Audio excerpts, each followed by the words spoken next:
తాకట్లో ఉన్న బంగారాన్ని విడిపించి ఆ రోజున మార్కెట్ ధర కట్టి మిగిలిన డబ్బును మీకు అందిస్తుంది కొమ్మూరి గోల్డ్.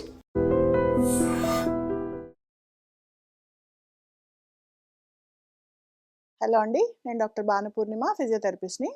ఈరోజు మనము మహిళల్లో ప్రెగ్నెన్సీ సమయంలో డెలివరీ తర్వాత ఎక్కువగా వేధించే నడుము నొప్పి ఈ సమస్య గురించి మాట్లాడుకుందాం. ముందుగా మనము ప్రెగ్నెన్సీ టైంలో నడుము నొప్పి ఎందుకు వస్తుంది, ఈ నడుము నొప్పి వస్తే మనం ఎలాంటి జాగ్రత్తలు తీసుకోవాలి అనేది చూద్దాము. సో ప్రెగ్నెన్సీ టైంలో బెల్లీ అనేది పెరిగినప్పుడు దాని వెయిట్ అంతా స్పైన్ మీద పడుతుంది. సో లార్డోసిస్ అంటే మన వెన్నుముక్క దాని షేప్ని మార్చుకుంటుంది. సో దానివల్ల ఎక్సెస్గా ప్రెషర్ పడి ఈ నడుము నొప్పి సమస్య అనేది వేధిస్తూ ఉంటుంది.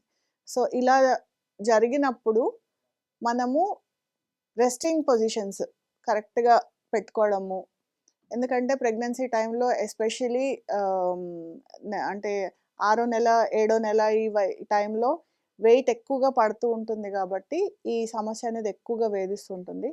సో ఇలాంటప్పుడు ప్రెగ్నెన్సీ టైంలో మనం మందులు కూడా ఎక్కువగా వేసుకోలేకపోతాం. సో దాంతో ఏం చేయాలో తెలియక చాలా ఇబ్బంది పడుతూ ఉంటారు. సో ఇలాంటి సమయంలో రెస్టింగ్ పొజిషన్స్, సో పడుకునే విధానంలో చిన్న చిన్న మార్పులు చేసుకోవడం వల్ల ఈ నొప్పి నుంచి ఉపశమనం పొందొచ్చు.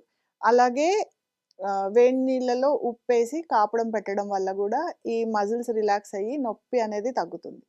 సో ప్రెగ్నెన్సీ టైంలో నడుము నొప్పి వేధిస్తూ ఉంటే కనుక ఈ చిన్న చిన్న టిప్స్ ఫాలో అయ్యి ఈ నడుము నొప్పి ఎక్కువ వేధించకుండా చూసుకోవచ్చు. ప్రెగ్నెన్సీ అయిపోయిన తర్వాత డెలివరీ టైంలో ఈ మధ్య కాలంలో నార్మల్ డెలివరీస్ చాలా తగ్గిపోయాయి. అన్నీ ఆల్మోస్ట్ సిజేరియన్ డెలివరీసే అవుతున్నాయి. సో సిజేరియన్ డెలివరీస్ అప్పుడు ఎనెస్థీషియా, స్పైనల్ ఎనెస్థీషియా ఇస్తారు. సో దానివల్ల నొప్పులు అనేవి దాని తర్వాత నొప్పులు కంటిన్యూ అవుతాయి అనేది మనం చాలా ఎక్కువగా వింటుంటాము. ఇలా అందరి విషయంలో జరుగుతుంది అని చెప్పలేం, కానీ కొంతమంది విషయంలో మాత్రం జరిగే అవకాశం ఉంటుంది. సో ఈ డెలివరీ తర్వాత నడుము నొప్పి కనుక మనల్ని వేధిస్తూ ఉంటే సో మనము ఎలా తగ్గించుకోవాలి. సో చాలామంది మహిళల్లో ఒక అపోహ పడిపోతుంది, డెలివరీ టైంలో ఇంజెక్షన్ వల్ల నాకు నడుము నొప్పి వచ్చింది, సో దీంతో నేను లైఫ్ లాంగ్ సఫర్ అవ్వాల్సిందే, నాకు ఇంకా ఎలాంటి విముక్తి లేదు అని చాలామంది నిరాశతో కూరుకుపోతూ ఉంటారు. సో అలా బాధపడాల్సిన అవసరం ఏమీ లేదండి. ఒకవేళ మీకు డెలివరీ టైంలో ఇంజెక్షన్ వల్ల ఆర్ ఎనెస్థీషియా వల్ల నడుము నొప్పి వచ్చినా కూడా ఫిజియోథెరపీలో చక్కని పరిష్కారం ఉంది, ట్రీట్మెంట్ తీసుకోవచ్చు. అలాగే చిన్న చిన్న ఎక్సర్సైజెస్ చేయటం వల్ల కూడా ఈ నడుము నొప్పి నుంచి ఉపశమనం పొందొచ్చు. తర్వాత ఇంకొక ముఖ్యమైన కారణం ఏంటంటే, డెలివరీ తర్వాత ఇంట్లో అందరూ మదర్ని బేబీని చాలా ముద్దుగా చూస్తూ ఉంటారు. ఎవరిని ఏ పని చేయనివ్వరు.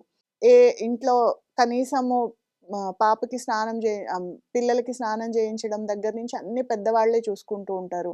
కాలు కింద పెట్టకుండా చూస్తారు. తర్వాత పిల్లలకి పాలు ఇవ్వాల్సి వస్తుంది కాబట్టి ఫుడ్ అది చాలా ఎక్కువగా పెడుతూ ఉంటారు. అండ్ పెట్టే ఫుడ్లో కూడా ఆయిల్స్ అవి ఎక్కువ వేసి పెడుతూ ఉంటారు. సో దీనివల్ల వెయిట్ పెరిగి కూడా ఈ బ్యాక్ పెయిన్ అనేది వచ్చే అవకాశం చాలా ఎక్కువగా ఉంటుంది. సో అందుకని మీ డెలివరీ తర్వాత మీ బాడీని మీరు కంట్రోల్లోకి తెచ్చుకోవాలి. వెయిట్ లాస్ అనేది చాలా ఇంపార్టెంట్ ప్రెగ్నెన్సీ తర్వాత, డెలివరీ తర్వాత వెయిట్ లాస్ అనేది. సో దీనికోసము సమతుల ఆహారం తీసుకోవడము, ఎక్కువగా ఆయిల్స్ పెట్టినప్పుడు అవి కొంచెం అవాయిడ్ చేయడము.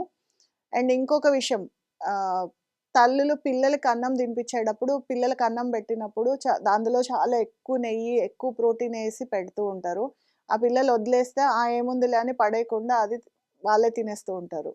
సో ఇది మనం అందరిళ్ళలో చూస్తూనే ఉంటాము. సో అలాంటి కారణాల వల్ల కూడా మన బరువు పెరిగి బ్యాక్ మీద స్ట్రెయిన్ పడి ఈ బ్యాక్ పెయిన్ అనేది వేధించే అవకాశం ఉంటుంది. సో అలాంటివి జరగకుండా కొంచెం జాగ్రత్తగా మన బాడీ కంట్రోల్ అనేది తెచ్చుకోవాలి. సో ఎప్పుడైతే వెయిట్ లాస్ అవుతుందో ఇమీడియట్గా బ్యాక్ పెయిన్ అనేది కూడా తగ్గుతుంది. అండ్ ఇంకొక ముఖ్యమైన విషయం, బేబీస్కి ఫీడ్ చేసే పొజిషన్ వల్ల కూడా ఈ బ్యాక్ పెయిన్ వచ్చే అవకాశం ఉంటుంది.